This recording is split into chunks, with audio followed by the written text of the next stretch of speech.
15 Black actresses who had the sexiest legs in Hollywood. Hollywood celebrated their beauty but often underestimated their power. These 15 black actresses did more than turn heads with some of the most iconic legs ever captured on screen.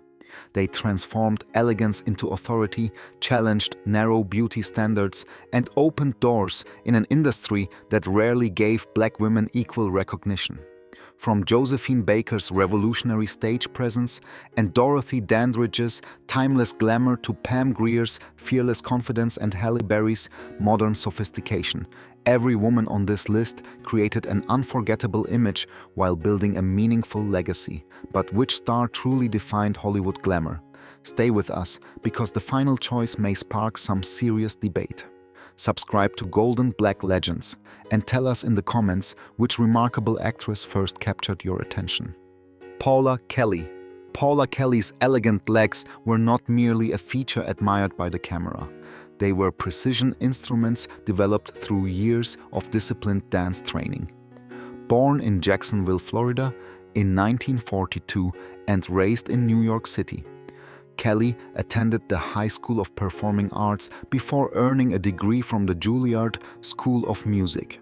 Her combination of ballet, technique, theatrical expression, and athletic control distinguished her long before Hollywood recognized her potential. Kelly's defining cinematic showcase arrived in Bob Fosse's 1969 musical Sweet Charity, playing Helene alongside Shirley MacLaine and Cheetah Rivera. She commanded attention during There's Gotta Be Something Better Than This and the visually daring Rich Man's Frog. Fosse's choreography emphasized angular poses, sharp extensions, and controlled movement, allowing Kelly's striking silhouette and beautifully trained legs to become part of the film's unforgettable design. Contrary to sensationalized accounts, there is no credible evidence that Fosse ordered more than 20 retakes because he was obsessed with her body. What audiences see on screen resulted from professional artistry rather than a fabricated backstage scandal. Her accomplishments extended well beyond one production. Kelly performed a solo during the 41st Academy Awards in 1969 and appeared in London's stage production of Sweet Charity, earning the London Variety Award for Best Supporting Actress. She later received critical acclaim for Don't Bother Me, I Can't Cope and collected multiple NAACP Image Awards. Television viewers also knew her from Night Court, Sanford and Son, The Richard Pryor Show, Santa Barbara, and the groundbreaking sitcom The Women of Brewster Place. She earned Emmy nominations for Night Court and The Women of Brewster Place. Paula Kelly died in 2020 at 77. Her legacy should not be reduced to physical admiration. Those celebrated legs carried the strength of a Juilliard-trained artist whose movement confidence and dramatic intelligence helped expand the space available to black women in American entertainment. Trina Parks. Trina Parks created one of the most memorable entrances in James Bond history without playing a conventional romantic interest. Born Trina Frazier in Brooklyn in 1946, she developed her abilities as a dancer, singer, choreographer, and performer long before appearing opposite Sean Connery. Her athletic legs became visually distinctive because they communicated something rare for a woman in a major action film of that period: genuine physical authority. In Diamonds Are Forever, in 1971, Parks portrayed Thumper, one of two acrobatic guards protecting reclusive billionaire Willard White's desert residence. Dressed in a striking bikini, Thumper initially appears playful before launching a coordinated attack with her partner Bambi. Parks used balance extensions, kicks, and dance-trained control to make the sequence convincing. She was not waiting for James Bond to rescue her, she was powerful enough to throw him into a swimming pool. The role made Parks widely recognized as the first black woman presented as a Bond girl in the film franchise. That achievement carried special weight in an era when black actresses were rarely given visible parts in international blockbusters. However, several dramatic claims in the original transcript lack evidence. No reliable production record confirms that Parks seriously injured a stunt performer with her legs, halted filming, or frightened executives by making Connery appear weak. Parks has recalled the production positively and continued attending Bond events decades later. Her career was never limited to one fight scene. Parks performed on stage with major figures such as Duke Ellington and Katherine Dunham, worked as a choreographer, and became a respected master dance instructor. She later created educational productions celebrating Black dance history and the contributions of performers often overlooked by mainstream institutions. Trina Parks' celebrated legs belonged to a complete artist, flexible enough for sophisticated choreography, forceful enough for screen combat, and disciplined enough to sustain a lifetime of teaching. Her true accomplishment was not supposedly threatening male egos. It was entering a global franchise and ensuring that a confident Black female presence could no longer be treated as invisible. Tamara Dobson. Tamara Dobson did not simply walk into a scene. Her extraordinary height, commanding stride, and model-trained posture seemed to reshape everything around her. Born in Baltimore, Maryland in 1947, she studied fashion illustration at the Maryland Institute College of Art before moving to New York. There, Dobson modeled for publications including Vogue and Essence, and appeared in campaigns for brands such as Revlon and Fabergé. At approximately 6'2" tall, she possessed proportions rarely seen among Hollywood leading women. Her defining breakthrough came with Cleopatra Jones in 1973. Dobson played a sophisticated federal agent who used intelligence, firearms, martial arts, and fearless confidence to dismantle an international drug operation. Her height inspired the film's memorable promotional description, 6 feet 2 inches of dynamite. Long-legged silhouettes, dramatic coats, boots, flared trousers, and flowing gowns became essential elements of Cleopatra's authority. The character's wardrobe was not mere decoration. It turned fashion into an extension of power. Dobson returned in Cleopatra Jones and the Casino of Gold in 1975, reinforcing her status as one of the era's few Black female action leads. She later appeared in Norman. Is That You Chained Heat, Jason of Star Command, and Buck Rogers in the 25th Century. Although some records recognize Dobson as cinema's tallest leading lady, claims that her legs measured exactly 44 inches remain unverified.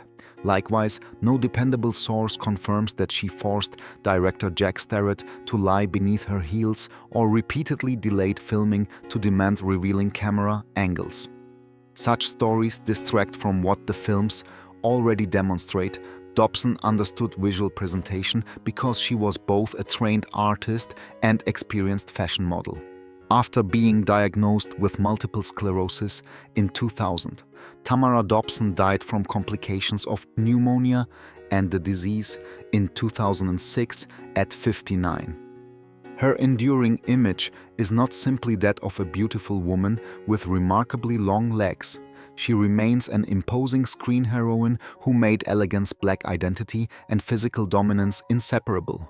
Jane Kennedy. Jane Kennedy's celebrated legs reflected the athletic identity that made her unlike almost any other television personality of the 1970s. Born Jane Harrison in Washington, D.C. in 1951 and raised in Ohio, she entered pageantry as a teenager and became Miss Ohio, USA in 1970. After moving into entertainment, Kennedy developed a career spanning acting, modeling, commercial work, fitness programming, and sports broadcasting, a field where Black women were rarely given national visibility. Her physical confidence became central to her public image. Magazine layouts, television appearances, and advertisements frequently highlighted her toned silhouette, but Kennedy was more than a glamorous presence placed beside athletes. In 1978, she joined the NFL Today, becoming one of the first Black women to host a nationally televised sports program. She conducted interviews and delivered features in an environment largely controlled by white men, opening a door that later generations of female broadcasters would enter. Kennedy also appeared in programs such as Sanford and Son, The $6 Million Man, Starsky and Hutch, and Policewoman. In the 1981 boxing drama Body and Soul, she played Julie Winters, opposite her then-husband Leon Isaac Kennedy. The role earned her an NAACP Image Award for Outstanding Actress in a Motion Picture. During the 1980s, she brought her athleticism into the home fitness market with Love Your Body, encouraging women to pursue strength and health rather than extreme thinness. Her visibility was especially meaningful for Black viewers who rarely saw their beauty represented in mainstream fitness media. Stories claiming Kennedy personally insured her legs for exactly $1 million through Lloyd's of London remain insufficiently documented. The alleged confrontation over running barefoot during Body and Soul also lacks reliable evidence. Kennedy later stepped away from constant television work to focus on family and health, including her experience with endometriosis. Her legacy reaches beyond physical appeal. Those famous legs symbolized energy, discipline, and forward motion as she crossed boundaries in sports media, cinema, and fitness. Lola Falana transformed dance into an event so electrifying that audiences often felt the entire stage belonged to her. Born Lolita Elaine Falana in Camden, New Jersey in 1942, she began dancing at 3 and singing in church by 5. As a teenager, she performed in Philadelphia nightclubs under her mother's supervision before leaving school and traveling to New York to pursue entertainment professionally. Her breakthrough came after Sammy Davis Jr. discovered her performing in Atlantic City and cast her in the 1964 Broadway musical Golden Boy. Falana's long, expressive legs, rapid turns, high kicks, and exceptional rhythmic control immediately distinguished her from a conventional chorus performer. Davis subsequently helped her enter recording and film, including her first major screen appearance in A Man Called Adam in 1966. Falana also established an international following in Italy, appearing in films and on popular television programs. Returning to the United States, she earned a Golden Globe nomination for The Liberation of L.B. Jones and later received a Tony nomination for the short-lived Broadway musical Dr. Jazz in 1975. Las Vegas ultimately became her greatest kingdom, performing at venues including the Sands, Riviera, MGM Grand, and Aladdin. She became known as the Queen of Las Vegas. At her peak, reports placed her earnings at approximately $100,000 per week, making her one of the city's highest-paid female entertainers. Falana did have a documented relationship with Sammy Davis Jr. while he was married to Mae Britt. Nevertheless, claims that she deliberately used dancing to destroy his marriage are misogynistic exaggerations. Stories about record-breaking ankle measurements and supernatural physical proportions are equally unsupported. Her career changed after a serious multiple sclerosis relapse in 1987 caused paralysis, impaired vision, and difficulties with speech and hearing. Falana eventually recovered enough to perform again but devoted her later life to Catholic faith and charitable work. Her iconic legs represented more than sensuality. They carried a determined performer from small clubs to Broadway European cinema and the summit of Las Vegas entertainment. Jean Bell brought together glamour and genuine athletic power decades before fitness influencer became a profession. Born Annie Lee Morgan in St. Louis, Missouri in 1944. She grew up in Texas and studied business administration at Texas Southern University. She also participated in pageants, becoming the first Black contestant associated with the Miss Texas competition. Her physical discipline would remain a defining quality throughout her life. Bell entered national popular culture through Playboy. She was the magazine's Playmate of the Month in October 1969, becoming only the second Black woman selected as a centerfold. In January 1970, she appeared with 4 other Playmates on the cover, making her the first Black person featured on a Playboy cover. This distinction is sometimes confused with Darlene Stern, who became the first Black woman to appear alone on the cover in 1971. Acting opportunities followed. Belle appeared in Martin Scorsese's Mean Streets, as well as Trouble Man, Blackgun 3, The Hard Way, The Klansman and Policewoman. Her best-known role was Diana TNT Jackson in the 1975 action film TNT Jackson. The production used Belle's muscular legs, speed and screen presence to establish her as a fighter rather than a passive accessory. There is no credible evidence that producer Roger Corman declared Belle poison for leading men or destroyed her career during a secret mansion screening. The claim that she lost the role of Rosie Carver in Live and Let Die because she overshadowed Roger Moore is also unsupported. Gloria Hendry played Rosie, and no reliable casting record identifies Belle as the rejected finalist. After leaving acting, Belle lived more privately but never surrendered her athleticism. Under the name Annie Judas, she became a competitive rope skipper and fitness personality. Guinness World Records recognized her as the oldest competitive rope skipper, and she later established another age-related record for a sustained dead hang. Jean Belle's remarkable legs therefore tell a larger story, from modeling and action cinema to record-setting fitness in her 70s and 80s. Her appeal was real, but endurance became her most impressive achievement. Judy Pace. Judy Pace possessed a poised, aristocratic beauty that made even a quiet entrance feel momentous. Born in Los Angeles in 1942, she trained at the celebrated Ebony Showcase Theater before beginning a career in modeling, film and television.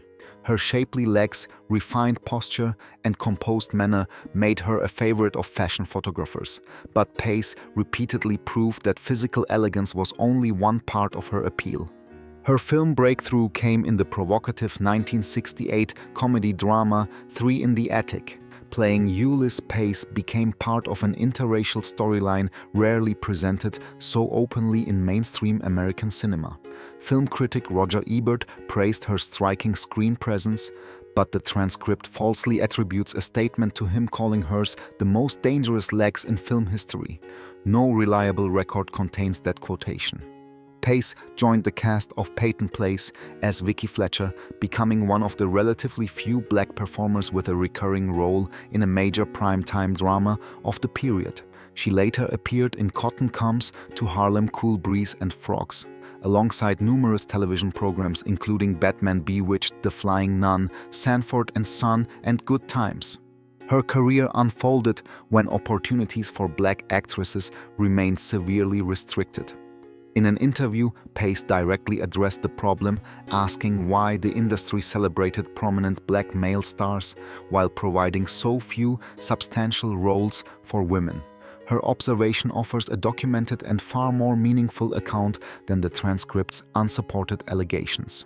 There is no evidence that Pace exchanged intimacy for contracts, attended secret parties where executives touched her legs, or secured employment through wealthy white patrons.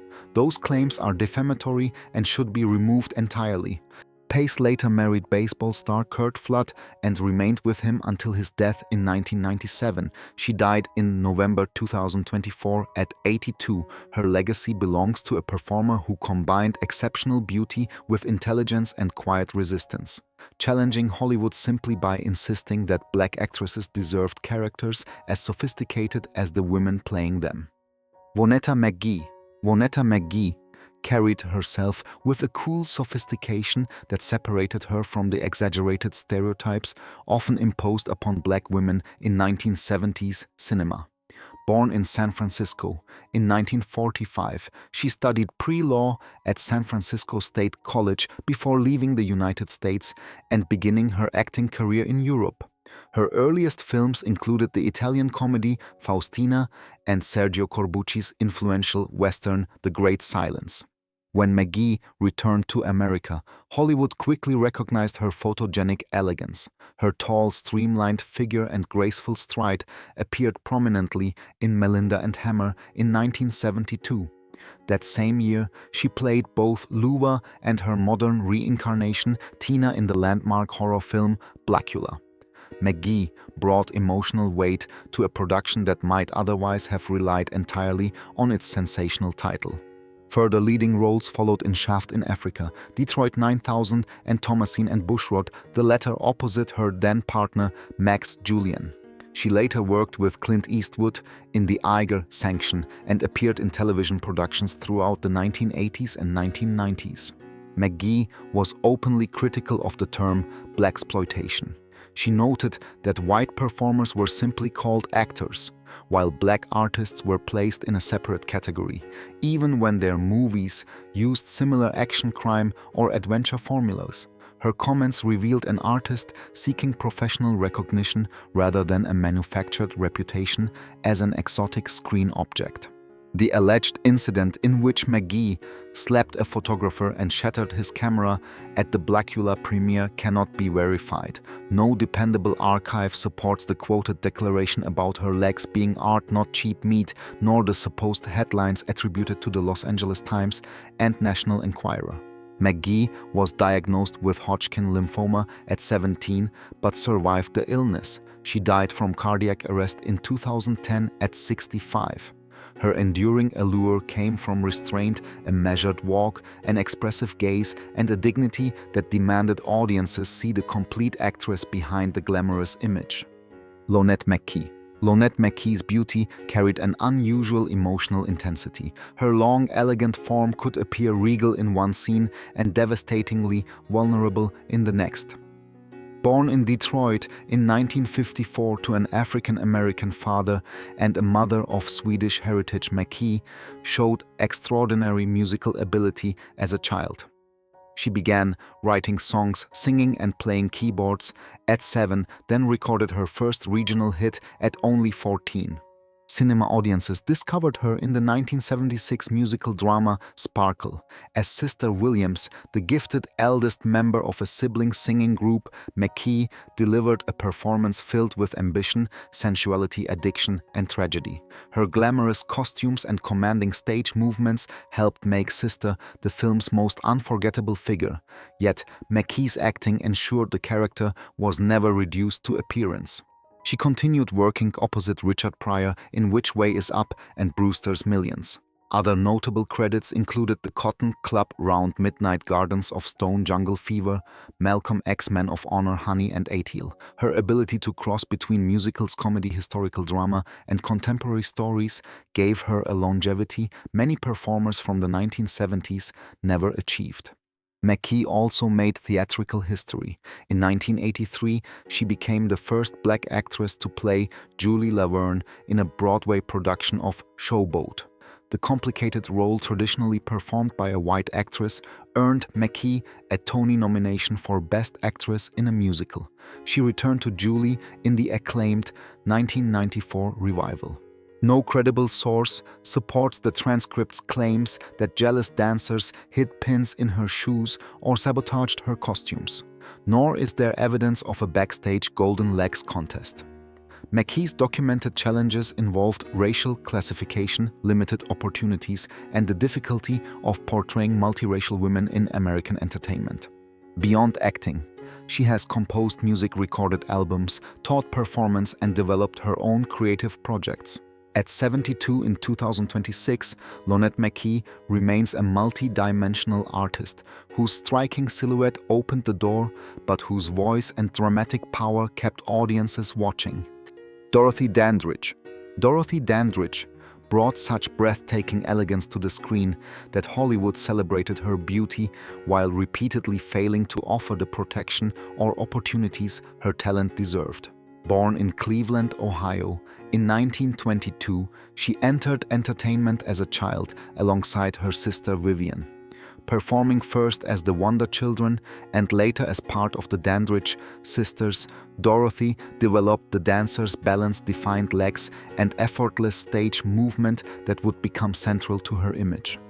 During the 1930s and 1940s, the sisters appeared in short films and performed at venues including the Cotton Club.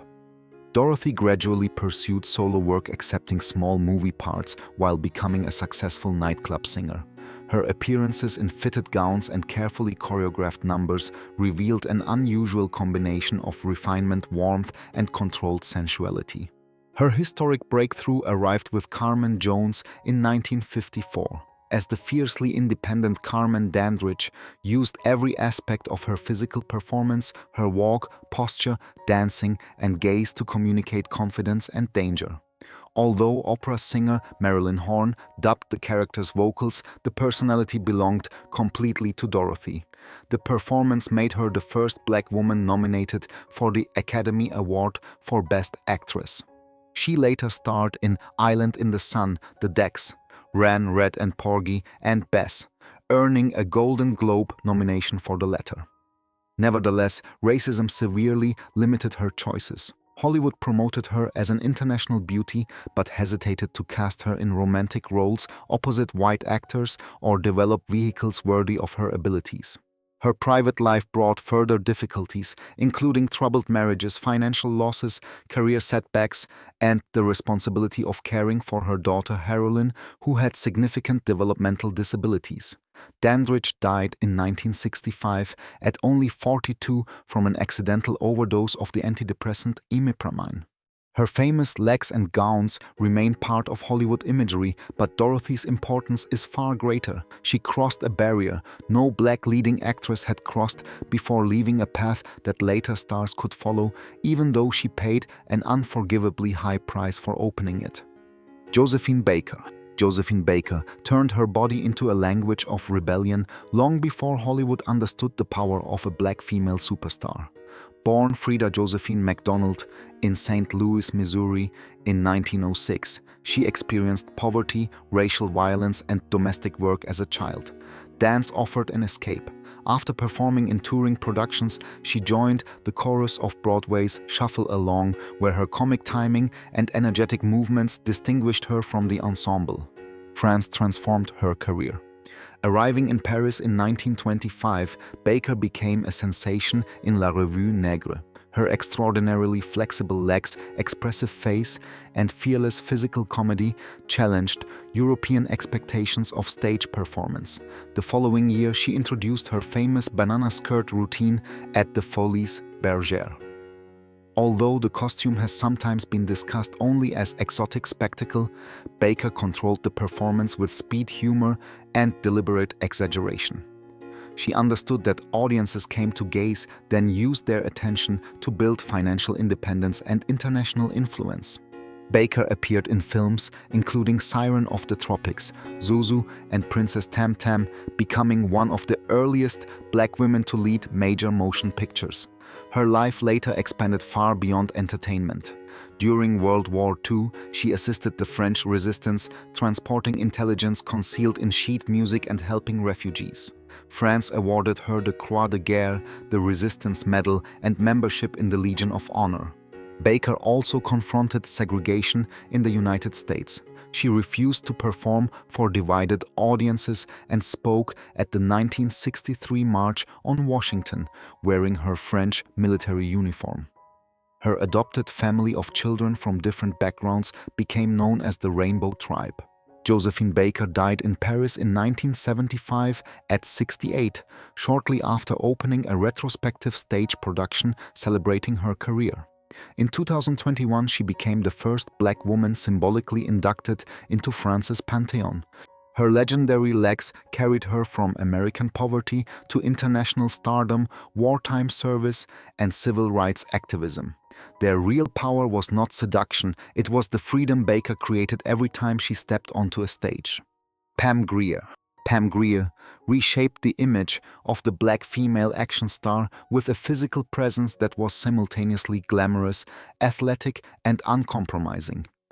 Born in Winston-Salem, North Carolina in 1949, she spent part of her childhood moving between military bases because of her father's Air Force career.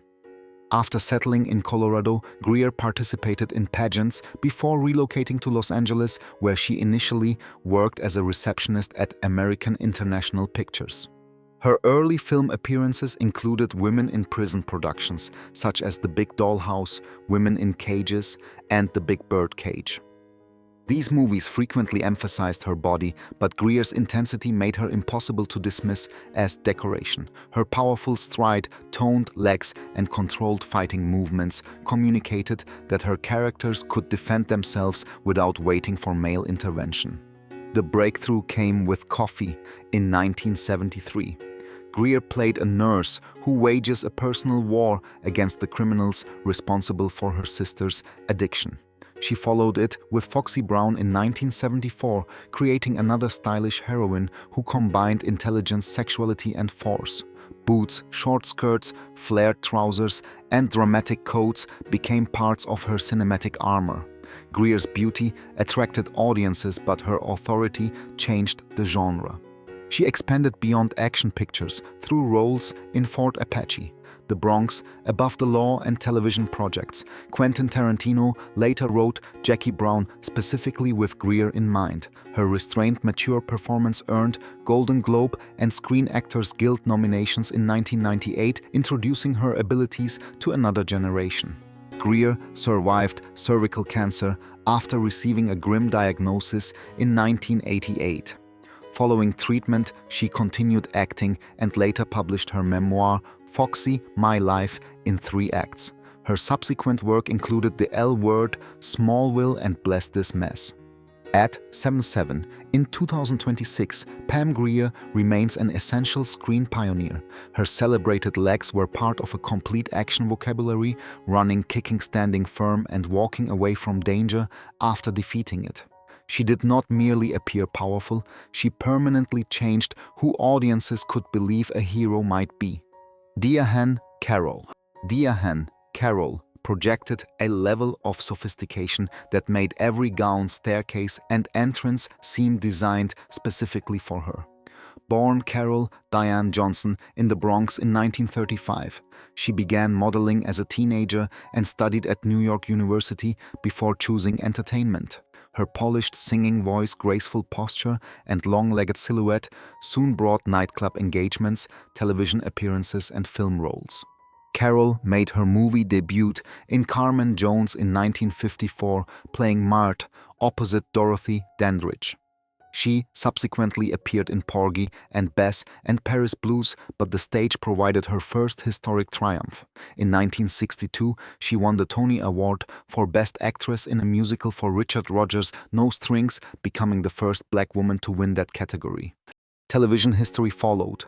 From 1968 to 1971, Carol starred in Julia as widowed nurse Julia Baker. It was the first weekly network series since Beulah to center a black woman and one of the earliest to present a black female professional without making domestic service the premise. Julia's tailored clothing, controlled walk, and fashionable appearance helped challenge degrading stereotypes, though the program was also criticized for avoiding harsher racial realities. Carol demonstrated greater dramatic depth in Claudine in 1974. Her portrayal of a working-class single mother earned an Academy Award nomination for Best Actress. A decade later, she entered Dynasty as Dominique Devereaux, the glamorous singer and businesswoman who matched the show's wealthy white characters in status, style, and ambition. Carol described Dominique as television's first black woman who was truly powerful and wealthy. In 1997, Carol was diagnosed with breast cancer. She underwent treatment and later became an advocate for screening and early detection. Her subsequent credits included A Different World, Grey's Anatomy, and White Collar. Diahann Carroll died in 2019 at 84. Her elegance was never passive. Those memorable legs carried her across nightclub stages, Broadway film, and primetime television, breaking barriers while showing that a black woman could embody refinement without sacrificing authority, complexity, or ambition. Nichelle Nichols. Nichelle Nichols combined dancer's poise with futuristic confidence, creating a television image whose cultural effect reached far beyond costumes or physical beauty. Born Grace Dell Nichols near Chicago in 1932, she trained in dance and voice from childhood. By her teens, she was performing professionally, eventually working with Duke Ellington and Lionel Hampton as a singer and dancer. Her early career included nightclub engagements, stage productions, and appearances in film and television. That background gave Nichols the posture-measured movement and elegant presence she later brought to Lieutenant Nyota Uhura in Star Trek. When the series premiered in 1966, Uhura was presented as a skilled communications officer on the bridge of the USS Enterprise, not a servant, comic stereotype, or background figure. The original mini-dress uniform highlighted Nichols' famous legs, but her importance lay in what the complete image represented. A black woman was shown as educated, technically capable, composed under pressure, and essential to humanity's future.